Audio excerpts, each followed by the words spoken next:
वादा महकमा अमरादारी कनगे तिब्बी रिपोर्टर ज़हूर मक से। जी ज़हूर, क्या तफसीलात है इस हवाले से?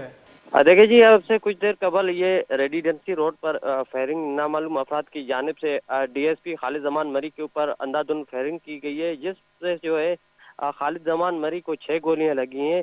जख्मी हालत में खालिद जमान मरी को सीएमएच सिबी मुंतकिल कर दिया गया, जहां पर जख्मों की ताब ना लाते हुए वो शहीद हो गए हैं। और डीएसपी खालिद जमान मरी के गनमैन की जानिब से जो है मुलजिम के ऊपर फायरिंग से मुलजिम जख्मी हो गया और जख्मी हालत में जो है मुलजिम को जो है गिरफ्तार कर लिया गया है। अताहाल अब तक जो है ये पता नहीं चल सका कि मुलजिम कौन है।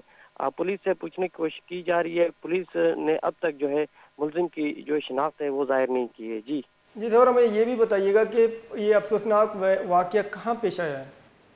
देखिए, ये सिबी प्रेस क्लब के साथ ही यहाँ पर इनका कोई प्लाजा है, वहाँ पर ये बैठा हुआ था। तो वहाँ पर जो है फायरिंग हुई है, जिससे प्रेस क्लब के बाहर हमारे एक न्यूज़ रिपोर्टर की गाड़ी थी, उस पर भी जो है गोलियां लगी हैं और उस गाड़ी के जो शीशे थे वो भी टूट गए हैं। जी इस हवाले से कोई तफ्तीश या रिपोर्ट सामने आई है पुलिस की जानिब से?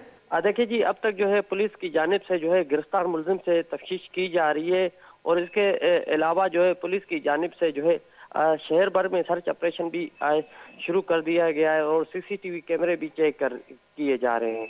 जी बहुत शुक्रिया महकमा अमरादारी कनगा सिब्बी रिपोर्टर ज़हूर मक्सी आई गुशगैन के नोक्तरे हाला शुमारा सर कनगे सिब्बिया डीएसपी कालिद जमान मरिए गाड़ी सरा सलाबंदे मर्दमा तीरगुआरी कुताग तीरगुआरिया डीएसपी सिब्बी कालिद जमान बीरान डीएसपी आज शश तीर लगिता गाड़ी तीरगुआरिया यक उरुशकारे टप्पी बुता उरुश कनोक टप्पी जावरांगू जस्ता पुलिस मुलजिम टप्पी जावरांगू निश्तर रोडा दसगीर कुता।